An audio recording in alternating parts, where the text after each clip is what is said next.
Bonjour, c'est François et bienvenue dans cette nouvelle vidéo. Alors comme tu peux le voir, le format il a un peu changé tout simplement parce que dehors il pleut des cordes, le temps est complètement pourri et c'est pourquoi j'ai décidé, je viens d'acquérir un nouvel iPad et je veux tout simplement tester la technique du whiteboard pour t'enseigner des choses. Et plus simplement, aujourd'hui, j'aimerais te parler de la formule pour mémoriser tes cours ou tes formations très simplement. Mais avant, laisse-moi me présenter en 2 secondes. Alors moi, je m'appelle François et ça fait plus de 5 ans que j'aide les gens à apprendre, à acquérir une compétence beaucoup plus rapidement, à booster leur mémoire en vue de mémoriser plus rapidement de nouvelles informations et surtout, j'aide aussi les gens à apprendre des langues étrangères. Et toute cette semaine, tu as peut-être remarqué, toute cette semaine, j'ai fait un focus sur comment mémoriser ses cours. Parce que un des problèmes numéro 1 qu'ont tous les apprenants, les étudiants et les adultes quand ils sont en formation professionnelle, c'est tout simplement qu'ils éprouvent des difficultés pour mémoriser leurs ressources, leurs cours. Et c'est pourquoi, finalement, une des plus grandes difficultés, c'est qu'ils n'arrivent pas à mémoriser les informations qu'ils souhaitent mémoriser. Il y a quelques faits intéressants. En moyenne, on oublie 80% des choses qu'on a mémorisées 7 jours après une leçon. Bon, mon G, on dirait un 5, mais c'est pas grave. On oublie 80% de ce qu'on a appris 7 jours après une leçon. Le problème numéro 1, c'est tout simplement qu'on n'utilise pas notre mémoire correctement. On n'utilise pas notre mémoire de la façon dont elle procède des informations d'une manière naturelle. Et en plus, à cause de ça, et du fait, souvent quand on est étudiant, quand on apprend quelque chose de nouveau, on a des tonnes et des tonnes d'informations à mémoriser. Tellement que finalement, on peut crouler sous le poids des informations qu'on doit mémoriser chaque jour. On doit absorber plein de nouvelles choses chaque jour, de nouvelles choses qui nous arrivent de partout. Et finalement, on ne sait plus vraiment comment sortir la tête de l'eau et comment absorber ces informations. Et même si on y arrive, même si on arrive à sortir de l'eau, même si on arrive comme par magie à mémoriser ces informations, et comme je te l'ai dit, malheureusement, il y a de grandes chances pour que tu en oublies 80% dans les 7 jours suivant ton apprentissage. Alors peut-être que tu es nu, mais attends, comment je peux faire finalement pour retenir les informations que je souhaite mémoriser? Comment je peux faire pour retenir mes cours? Parce que moi, finalement, mémoriser, c'est quelque chose qui me demande énormément d'énergie. C'est quelque chose qui est vraiment chronophage. Alors moi, j'en ai marre à chaque fois que je révise mes cours, de mémoriser mes cours, d'en oublier la plupart. C'est pourquoi dans cette vidéo, je vais te partager la formule qui va te permettre de mémoriser tes cours, tes formations professionnelles, bref, n'importe quelle information beaucoup plus rapidement. Si un jour tu achètes un nouvel ordinateur,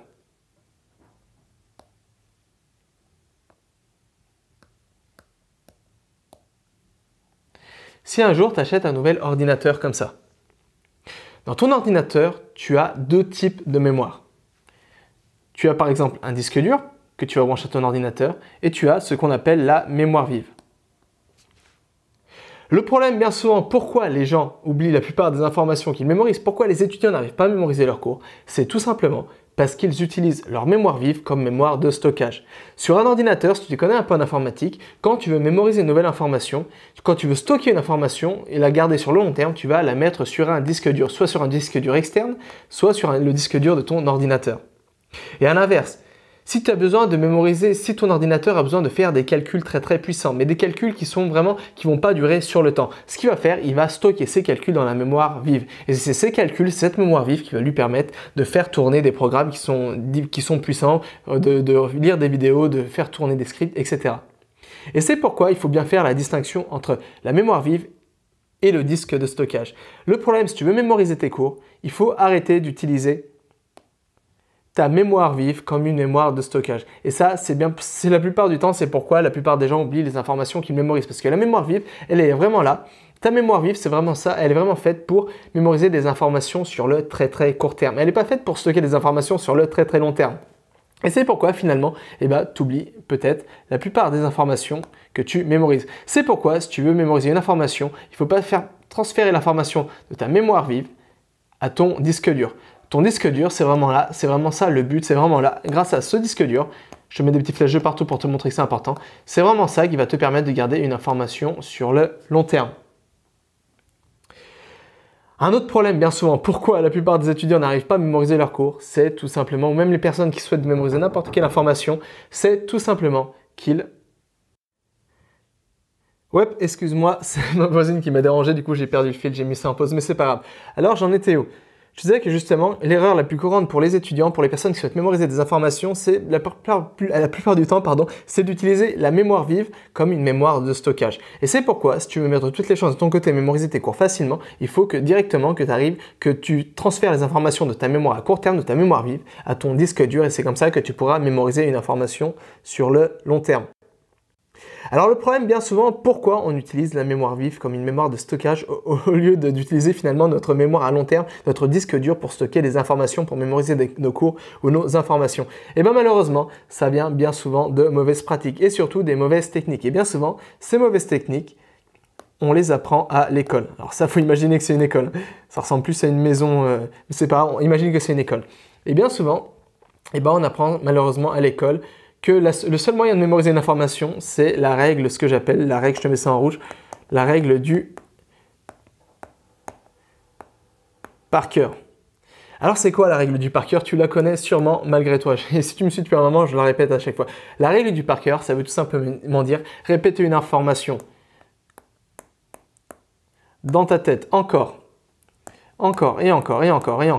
Tu répètes l'information dans ta tête comme ça pour essayer de la retenir. Ou alors la deuxième technique qui ne fonctionne pas du tout, c'est ce que j'appelle, tout simplement réécrire l'information sur le papier encore et encore. Et comme ça pour espérer que l'information va se télécharger dans ta mémoire à long terme, sur ton disque dur. Mais ça, comme tu le sais certainement, c'est une technique qui ne fonctionne absolument pas. C'est pourquoi tu dois reprendre, si je reprends un peu ma métaphore de mon ordinateur.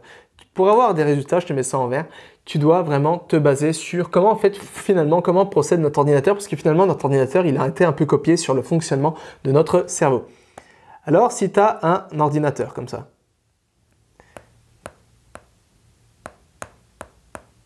voilà, là tu as ton ordinateur, là tu as ton écran, qu'est-ce que tu vas faire si tu veux sauvegarder des informations? Tu vas tout simplement utiliser un logiciel qui va utiliser la mémoire vive. Et ensuite, il va utiliser un script pour transférer ces informations, comme je te l'ai dit, sur un disque dur externe ou sur ton disque dur de ton ordinateur. Et bien là, toi, tu dois exactement faire la même chose avec tes cours.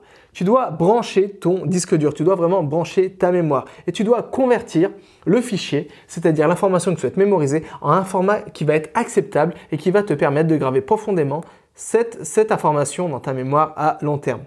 Et ensuite, le mieux, c'est que tu crées des dossiers, un peu comme tu le ferais sur un ordinateur. Si tu veux sauvegarder quelque chose, tu auras plusieurs dossiers. Tu auras un dossier pour l'anglais, un dossier pour l'histoire, un dossier pour la géographie. Et bien là, tu dois faire exactement la même chose. Alors, d'une manière beaucoup moins abstraite, ça veut dire quoi concrètement? Ça veut dire que si tu souhaites mémoriser une information, tu dois la convertir dans un format qui est compatible avec ton cerveau.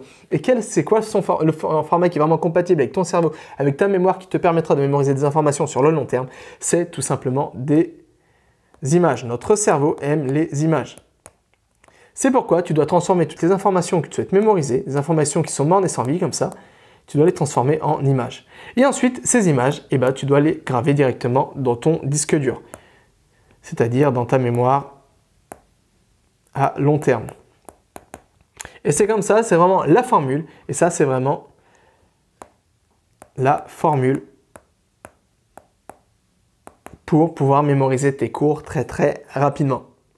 Alors si tu appliques toute cette formule, si tu convertis toutes les informations issues de tes cours, de tes formations en quelque chose, en une image mentale et ensuite que tu graves cette image mentale directement dans ta mémoire à long terme, tu n'auras plus de problème de mémorisation. Et tu vas t'en rendre compte par toi-même, mémoriser des informations, ça va devenir quelque chose qui est vraiment très très plaisant.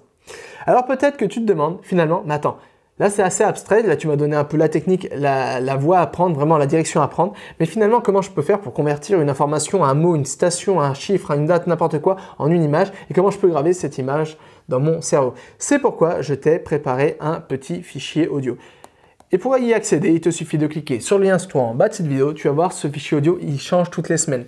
Si tu veux vraiment apprendre à mémoriser tes cours plus facilement, à mémoriser tes formations plus rapidement, etc., je te conseille vivement d'écouter le fichier audio de cette semaine parce que je réponds à la question comment mémoriser ses cours ou ses formations professionnelles facilement, rapidement et efficacement. Alors, si tu veux vraiment mettre toutes les chances de ton côté pour réussir tes études, pour réussir tes formations professionnelles, je te conseille vraiment d'écouter cet audio. Voilà, nous, on se retrouve demain dans une nouvelle vidéo qui sera sûrement filmée en temps réel et pas comme celle-ci. Et jusqu'à là, n'oublie pas, rien n'est impossible à qui sait apprendre.